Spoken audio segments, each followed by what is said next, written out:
Welcome to Fight Club!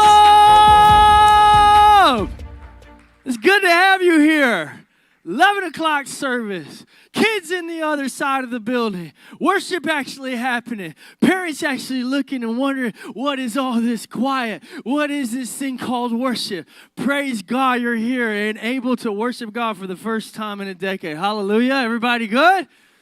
If you're not a parent, oh well, that was for the parent in the room, okay?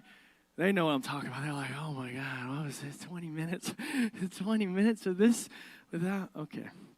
Fight Club's all about asking the question. Y'all ready? Y'all ready for some church? All right, good. Fight Club's all about asking the question, am I genuinely fighting for the most important relationships in my life? And we talked last week, we looked at the story of Jacob and Esau, right? And Esau, or Jacob actually stole Esau's birthright and his blessing, and then Esau was so mad about it, and we talked some about the cultural reasons for why he was so angry and what those things meant, and Esau got so angry he vowed to kill him, and so Jacob in response was like, okay, I've got to flee, I got to get out of here, and so he flees, and he ends up kind of finding his own life, and he's doing his own thing, and he's doing really good in life, and Esau actually kind of leveled out and figured out his own life, and we talked about how so often in our society and in the way we've seen things, like this would just be the end. You do your thing, and you do your thing, and we both kind of arrive, and I just never want to talk or hear about you again, and when your name gets brought up, I think I get real hateful and bitter, but it don't matter, just you do your thing, and we talked about the idea of instead of really looking at the God we serve, and through the stories lens even, like, but what's the God that we serve? Because if the story just ends there, it tells us about a God who is not a God of hope, he's not a God, there's no restoration, there's no hope, there's no new beginning, there's no new life beyond that, right? It would just end there. And so instead we talked about what does it look like to get back into the ring and fight for that relationship, right? We don't fight in the relationship. We're not fighting the other person, some of us, but we're fighting for the relationship and getting back in the ring. We talked about picking back up the towel, which is like we're throwing the white towel, we've conceded the match, but actually getting back in and starting fighting for that relationship and looking at a God that we serve that is a God of hope, a God of life, a God of restoration, a God of new beginnings. And it starts with this little verse. Jacob gets this little verse from God. It says Genesis 31:3 says, then the Lord said to Jacob, go back to the land of your fathers and to your relatives, and I will be with you. In other words, Jacob, step back in the ring, pick back up the towel, and fight for this relationship. And we talked about all across the room, what kind of relationships have you maybe given up on? And it was astounding to me, like, you preach these messages, you hope they have some type of impact, but sometimes, not sure. But this one, it was pretty incredible, the response. Like, I had somebody stop me and say, there's 15 years of relationship with my father. I haven't talked to my father in 15 years, and I'm going to step back in the ring in the next couple of weeks, and I'm going to fight for that relationship again. I had somebody tell me about a 10-year relationship, and what I love, they gave this beautiful picture. They said, I'm not even sure where it's going to go, but it's been a shadow in my life for too long. I'm addressing the shadow. That was beautiful. We had marriages, some marriages talk about, hey, we're getting back in the ring. We had young adults tell us, hey, there's just been kind of a relationship I put on the back burner, but I really care about it. And I want to start fighting for it again. It might be your neighbor, it might be your coworker, but the question is there a relationship in your life that maybe you've given up the fight, you've stepped out of the ring, you've thrown in the towel, and maybe for a couple various reasons. Maybe one, you actually care about that relationship, or two, right? Just like the shadow imagery. Maybe it's just been a shadow in your life, and it's been stealing the freedom and peace that God has for you. Both things very true, but for whatever reason, is there something or someone in your life that's going, hey, I'm going to step back in the ring. I'm going to pick back up the towel. And just for some of you, if some of you are like, I don't know, I have really beautiful relationships. I don't have that one. I would encourage you, don't use this as a cop-out, because sometimes things are easier than people. Actually, oftentimes tasks are easier than people. Woo, somebody write that down for yourself.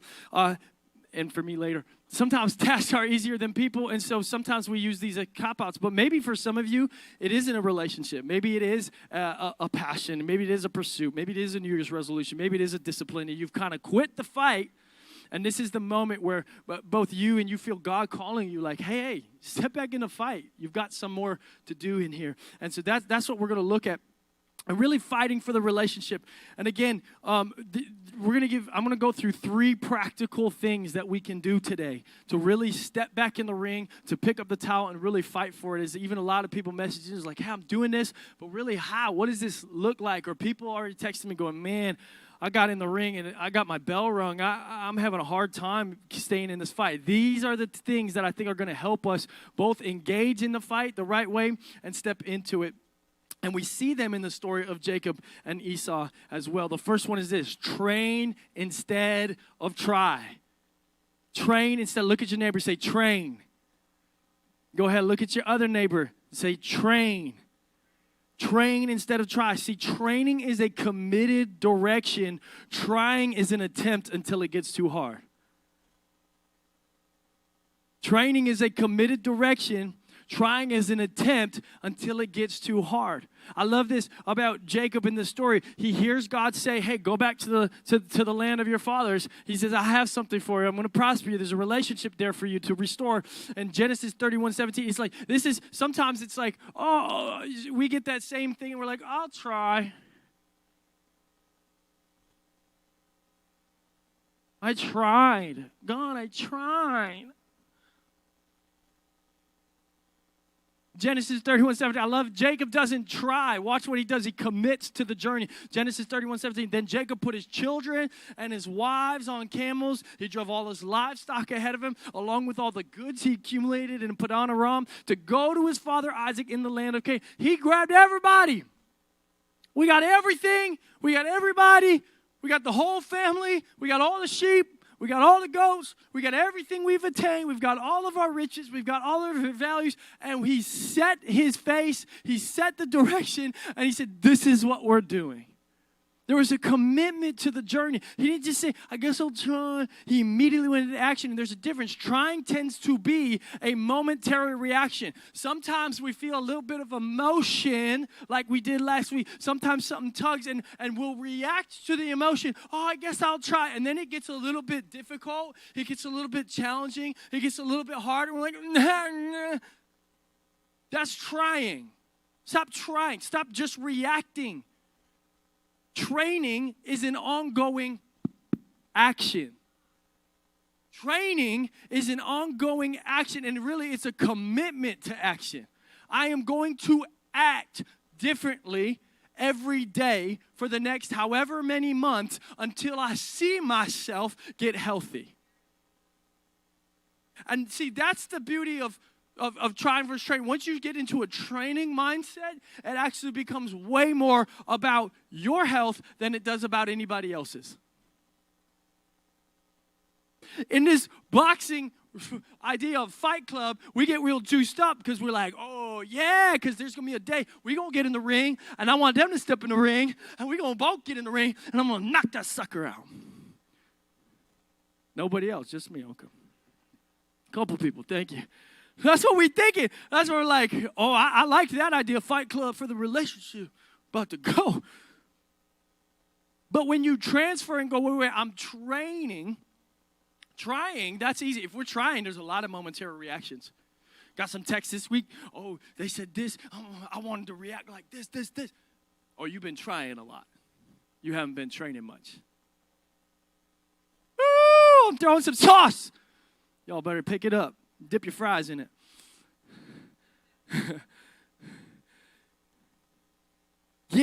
It's about getting healthy. And again, think about this in terms of fighting. Think about it.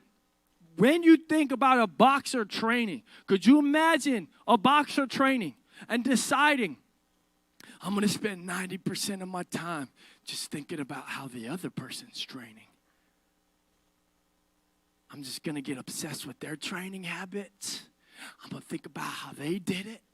I'm going to figure out that that's a good speed drill. I'm not going to actually go do it. I'm just going to look at what you're doing. I'm going to look at what they're not doing, what they are doing. I'm going to study their diet. I'm going to study their thing. Oh, yeah. And they just spend 90% of their time. Could you imagine it? Imagine that person getting to the ring, into the boxing ring, and getting up for that fight. Are they ready? Heck no. Why? Because they spend all their time focused on the other person's training habits. Whew! Interesting. We all just put that together real simply and real clearly, and we can put that in a nice little box and hold that for ourselves. I think that's so cute. That's so nice. What about your mental and emotional and social battles? So often we spend the bulk of our time, the 90% of our time, but they're not ready. What are they doing? How are they training? Oh, they're still bitter. Oh, they're still angry. Oh, they're still caught up in it. No, I know exactly how they're going to react if I say this. I don't care how healthy I am. They're going to be nasty with it. And so 90% of our time we spend thinking about the other person not being healthy, and we could talk about it for hours to everybody who will sit at our table and listen. And we do. And then we do a little 5 to 10% on our own self, and we feel good about it. And then you wonder why in the moment you're reacting rather than acting.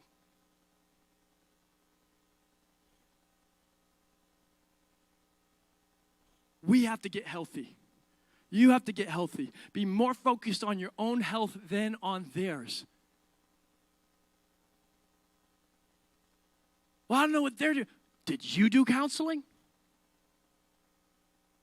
Or are you still too scared of it? They haven't processed it correctly. Did you journal?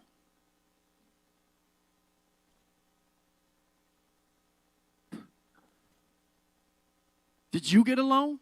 Did you process it out? Did you get with God? Did you face your fear? Did you talk through it with your friend? Did you ever get healthy? That's it. The first step is really, that's it, is training your own health. And those are the things I'm trying to encourage. Maybe for some of us, we talk about restoring the relationship. For some of us, that is 6 months out. It's 9 months out. It's building yourself up, though, and getting your heart and getting your mind ready and healthy to be able to process regardless of the reaction on the other side, because it ain't going to be nice all the time. And you have to already filter that through. Why am I so big on counseling? I've done some of these things. We'll talk about a couple of them. But I've done some of these things. And getting them out in a position. You know, sometimes I tell my counselor, I was like, well, I pay you to not tell this to anybody else, right? That's before I'm about to say something real bad. My journal, you gotta go in. Listen. If your journal is your personal journey, you're just writing things out, why are you filtering it?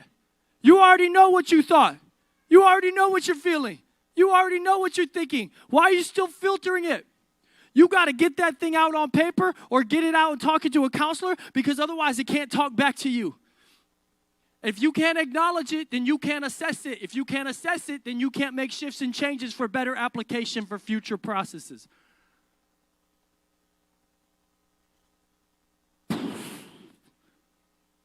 I'm preaching way better. It don't even matter. I'm staying away from it. It don't matter about your reaction. I'm acting. Woo! Now we in it. It doesn't matter if they aren't ready to get back in the ring. Their heart's not good. Their mind isn't right. They're still messed up. Who cares? Is your heart good? Is your mind right? Are you still messed up? You're cheating your own training by being so others-focused. And here's the thing, you can't control the other person's response. You can only control your posture in this fight. When you commit to training and instead of trying, it's about committing to the road of becoming the best, most healthiest version of self, regardless of what the fight brings you, so that you're as ready as possible. And I could just about guarantee once you commit to the journey and once you train instead of try, I could let you know once you train and you're going to get right up to the point where it's ready to go, when you're ready to fight for the relationship, not in it, before it, not against it, before it. And you're about to fight for the relationship.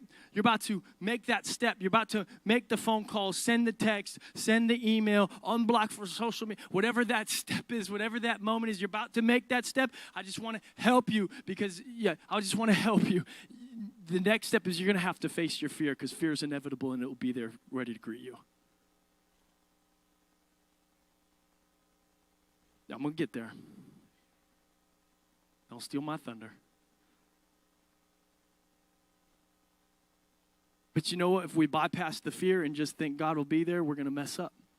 We're going to be glitched. I'm going to help you prepare you, because that beating in your chest, that fear in your chest, it's going to be there. It's going to be there. Genesis 32, 6 through 7. I love this. When the messengers returned to Jacob, by the way, before we even read more, who told Jacob to go? God did. Who committed to the journey? Who trained instead of tried? Jacob. All the factors are there. He's doing it the right way. But watch what happens. We went to your brother Esau, and now he's coming to meet you, and 400 men are with him. Esau was a warrior. Esau was a killer. Esau was a hunter. Jacob got a bunch of sheep and a couple wives. You know what I was doing? You talk about, I love this next verse in verse 7. In great fear and distress. Everybody say great fear. It's in the story. Who told Jacob to go? Who committed to the process? Who trained instead of tried? Who's in great fear?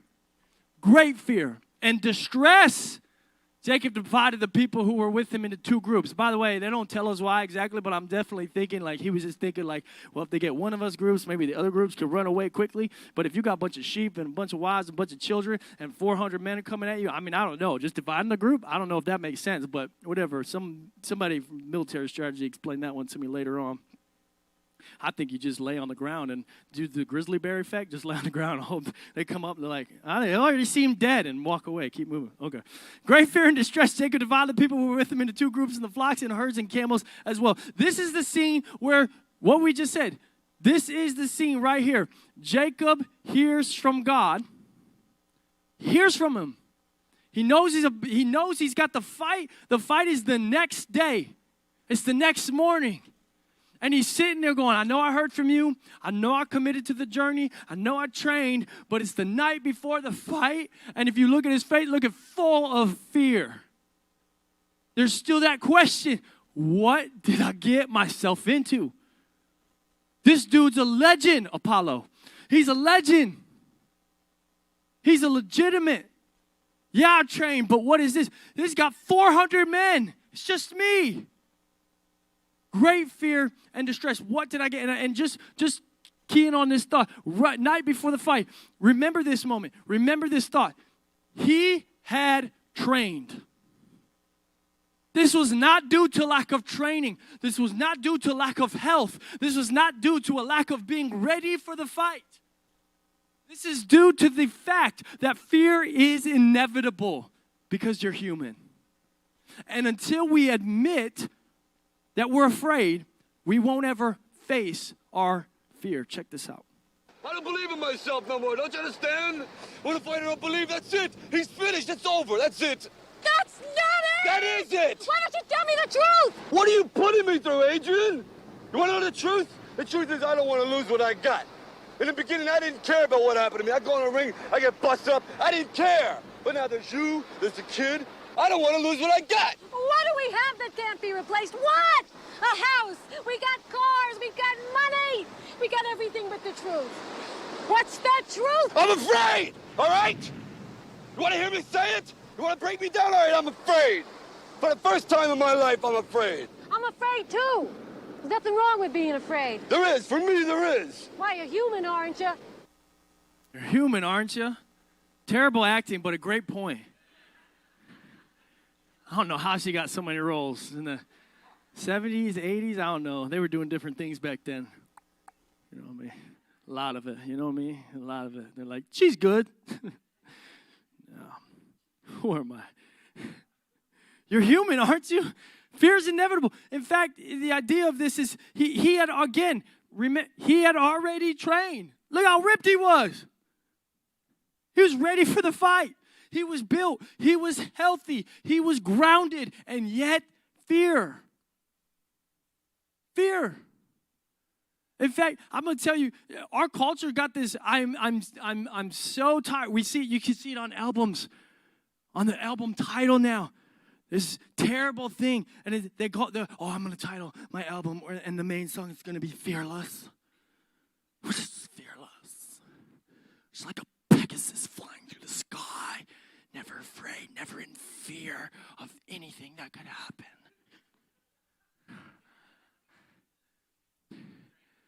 I should train for that. You see it in the Christian world. You see Christian conferences, and they're named Fearless. We're going to teach you how to be fearless. If you follow God, you will never feel fear. And the problem is even the people who speak on the dang topic can't get to the next morning without facing fear again. Everybody's a liar, and they're all liars, and they try to buy into, oh, no, I just got to pray harder, I just got to do more, I just got to, oh, yeah, because you're right, because this whole thing is constructed based on works. That was sarcasm. It's not, and fearlessness is a fallacy. It's a lie. You will never be fearless in this life. Congratulations. You're human, aren't you? Did you know, in fact, Scripture says, do not be afraid 365 times. It's kind of cute. He wrote it just for us in our calendar today. But Scripture 365 times, and I think it's not necessarily, I don't take it as a command as much as it's a daily reminder from even God to us. Hey, the way you're built, the way you're wired, you're going to face fear every single day. So let me just give you a reminder once per day. You're going to face it. Just don't let it be your master. Just don't let it master you. Don't let it dictate your next decision. That's why this is an action point, not a reaction, because I'm living off of reaction. Fear will always cause me to get back. Actually, fear will always cause me to fight or flee. We'll talk more about that next week. I can't give that one away. The fear in me caused me to go, oh, it's a fear reaction. Fleeing, running around, I gotta hide. Fear. Reaction. But if I'm acting, I'm not living based off of my each and every moment's emotion. I remember, when you admit your fear, you disarm it. Admit it. Admit it. Admit it. You're afraid. That doesn't make you less. That doesn't make you weak. That actually gives you the strength to actually face it. Somebody in here, male and female. Male and female. But let me talk to men for just a second. It's okay. You're afraid. Admit it. Admit it to your spouse. Admit it to your kids. Admit it to your brothers. Admit it to your sisters. Admit it to your uncle. Admit it. You're afraid. So am I. It comes with the territory of being human. It will make you weaker if you don't admit it. Because then you'll start living by it. Don't let it master you.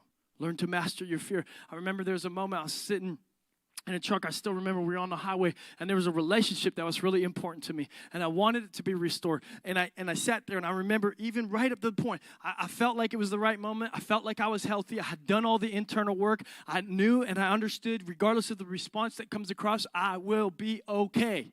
Even if it does some damage, I could rebuild it. I could reconstruct it. I got it. And as we're driving down the road, but you know what's happening on the inside?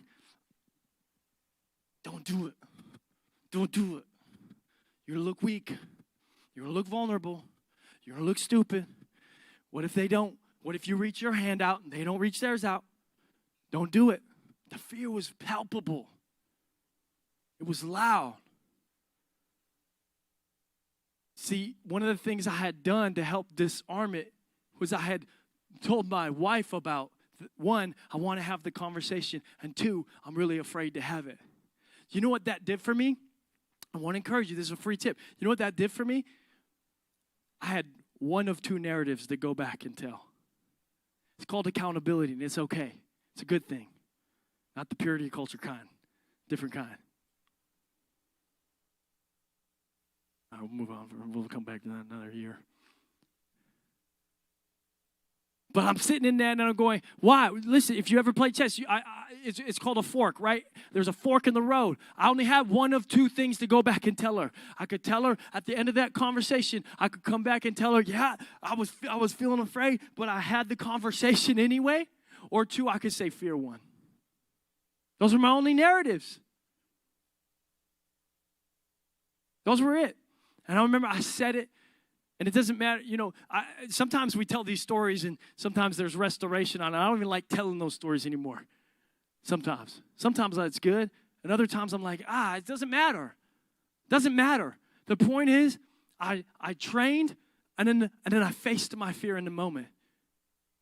I was internally good enough. I was strong enough to face the fear. I had trained enough. I was healthy enough to face the fear. That's where you want to be. That's where you want to get to. I love it. Oh man, this is a good one. I was gonna skip it, but now I just looked at it. I was like, I gotta go on that. Internal dialogue. It's okay, everybody. Lighten up. It's okay. It's a good time. You're in, whatever.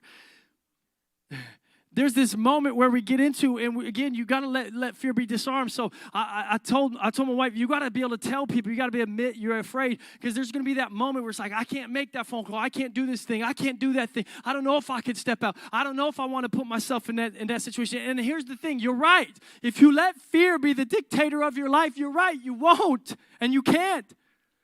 But 2 Timothy 1:7 says it this way, for God gave us not a spirit of fear, but of power and of love and of self-control. Meaning that fear may be coming from somewhere, but it isn't coming from up there. Fear may be coming from somewhere, but it's not coming from Him. And so if you feel powerless, if you feel love dwindling, this is the idea too, by the way, is to put a little more focus on the power, on the love, and of the self-control. Those are the questions you need to be asking yourself when your heart is beating out of your chest and the emotion of fear is overcoming you. What is this power? Is it the power of fear, or do I have the power? Do I have love? And do I have a sound mind and self-control still? Because if the three at the end are correct, or are still in control, no matter how much fear rages, I have the power over you. And love conquers all. And I have the self-control to not listen to you and let you be my master. Hello.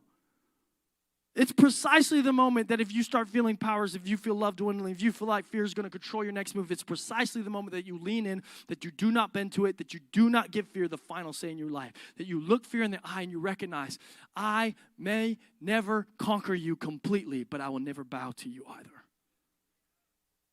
I will never conquer you. Every single day I'm going to have to see you again, but I will never bow to you either. My life will not be dictated by you.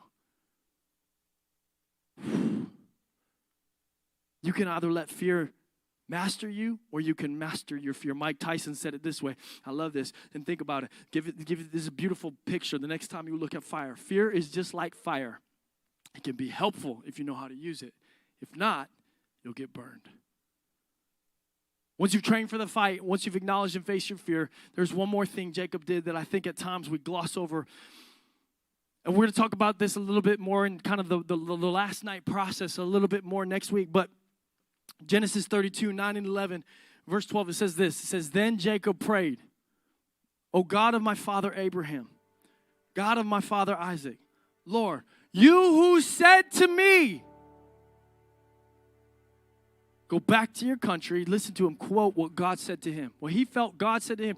Go back to your country and your relatives, and I will make you prosper. Save me, I pray, from the hand of my brother Esau, for I am afraid.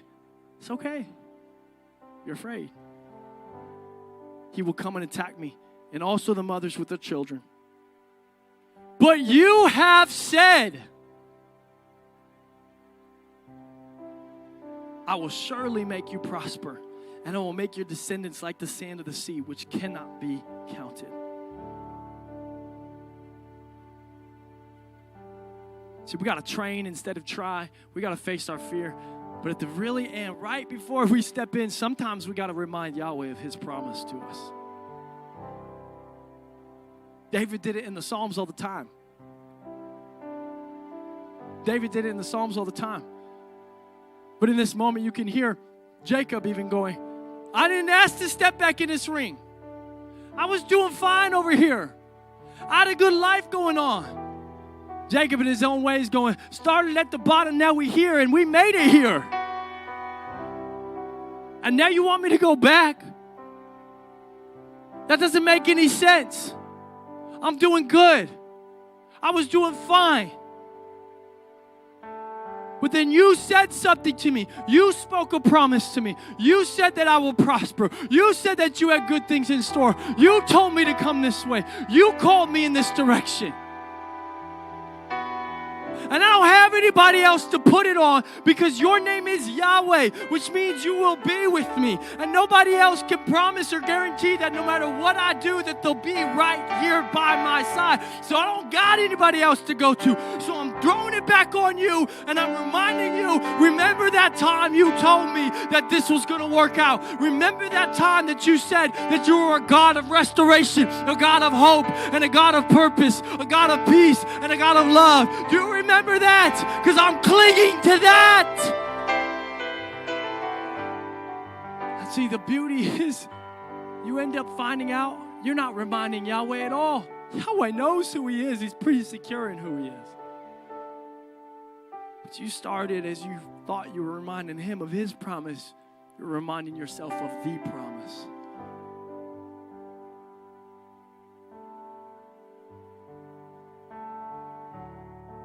And thank God we do serve a God of restoration. We do serve a God of life. We do serve a God of hope. Even in this story, if we finish the story, it can look, here's the thing, restoration. Just hold on to that word for a second. Restoration, it can look a myriad of different ways. In this one, it looks, in Genesis 33, ends this way. But Esau ran to meet Jacob and embraced him. He threw his arms around his neck and kissed him, and they wept.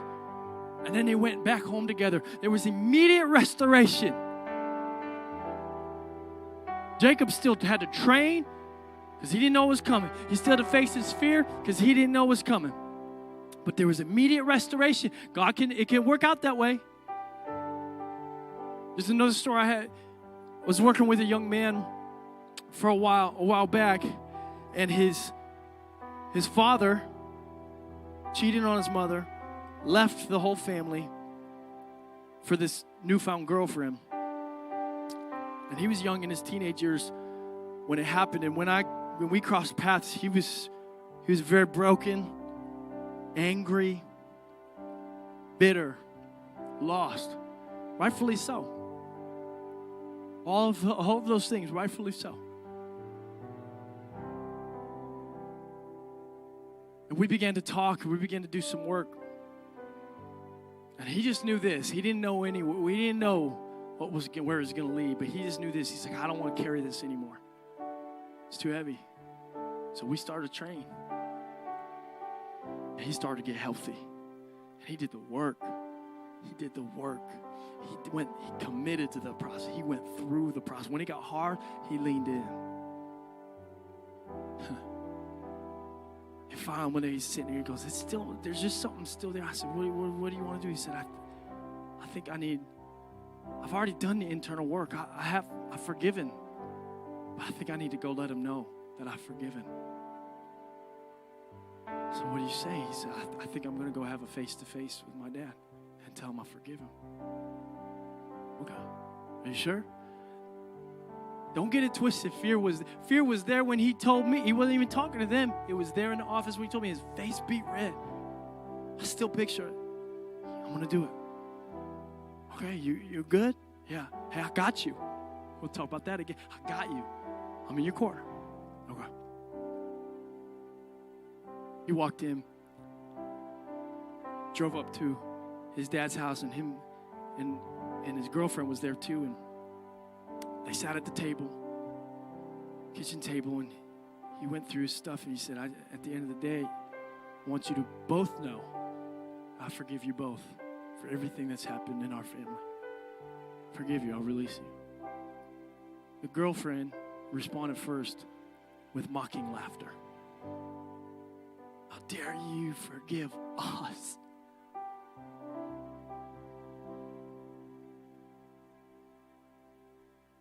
This young man had trained instead of tried. And instead of fighting and instead of fleeing, he stood his ground. He sat there, talked some more, and he finished his conversation, and he got back in the car. He called me. I said, what happened? He said, it didn't go well. I said, how do you feel? He said, amazing. So free. So free. So what's going to happen with it? He's like, I don't know. But I'm free.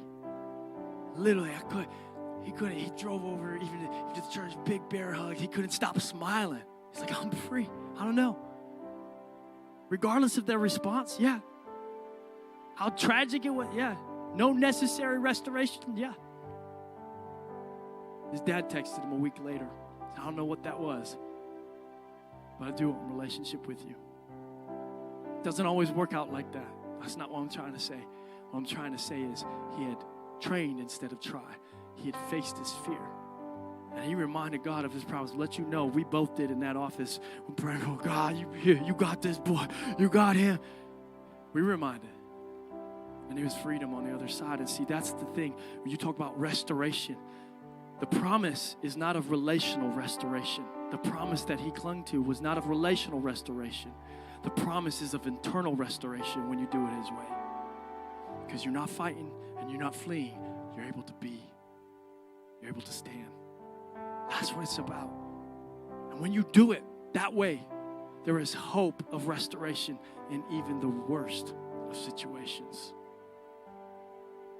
There's hope of restoration on the inside. Whether for you or for both of you, you could begin that process. Are you going to get back in the ring? Are you going to pick back up the towel? But really, are you going to commit to trying instead of training? Stop trying. It's not going to get you anywhere. Start training. Start getting healthy. Start doing things and processes in your life that are going to get you emotionally, mentally, socially, even physically healthy. Face your fear and remind yourself of the promise. Certain times when messages like that, there's kind of a lot said. Where do I claim? I want to leave you with this one final question. This is where we're going to leave. What is one thing you can do to build or rebuild that relationship? It probably for most of us, just let me help you. If there's any type of deep wound, maybe if it's a surface level wound, you're just like, I just don't know what happened to that. Go face the fear. I want to encourage you, face your fear. Go face your fear. But for most of us, it's probably beginning a process of training instead of trying. It might be calling a therapist or a counselor. It might be just posturing your heart toward God. It might be doing a type of 3-day fast from either food or social media and just going, I just got to get distractions away from me. It might be committing to some actual reflection in your life and acknowledging and assessing some things that you haven't wanted to acknowledge or assess for a long time. It might be beginning the process of being honest with self for the first time in a long time. I don't know what that is for you. Well, what does that look like if you're going, man, I need to train for this? Well, where do you start today? And then for some of you, like I said, it might be actually the facing the fear. It might be the moment you're like, I'm good. I feel healthy. I got to actually just make the phone call. Tell somebody before so you know. It doesn't matter, by the way, if you come back, you're like, I didn't do it. I couldn't do it. I couldn't beat fear today. That's all right. But if you're in that person's corner, you better be helping them. Okay, when? Tomorrow? Next week? When are we doing this again? You see what I'm saying? Face the fear. Maybe it's an I'm sorry. Maybe it's for some of the marriages in the room. Maybe it's scheduling out date nights. That's the biggest, most fearful thing. Just looking at the two of us, no kids involved, and we just look at each other and start to repair this thing. Maybe it's putting date nights back in the calendar and committing to it. Face that fear. And remind yourself of the promise. There is a promise. If you go through the process, there will be, regardless of relational restoration, there will be internal restoration. There is a promise. If you go through the process of internal restoration, and that we can cling to, and that we can thank God for, because He is a God of hope. He is a God of life. He is a God of peace. He is a God of purpose, and He has all of those things for you. God, I thank you so much. I thank you for this time. I thank you for this time spent. I pray that we continue as a body to just get healthy. God, that it would begin to, the most important things, God, that you've titled, love God, love self, love others, all relational. All relational.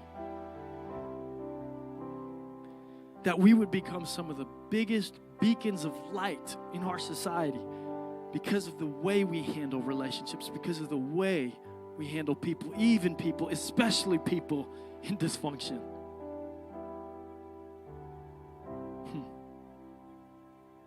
I pray that you go with each and every one of us, whether it's training instead of trying, whether it's facing the fear, that we would know that you are with us.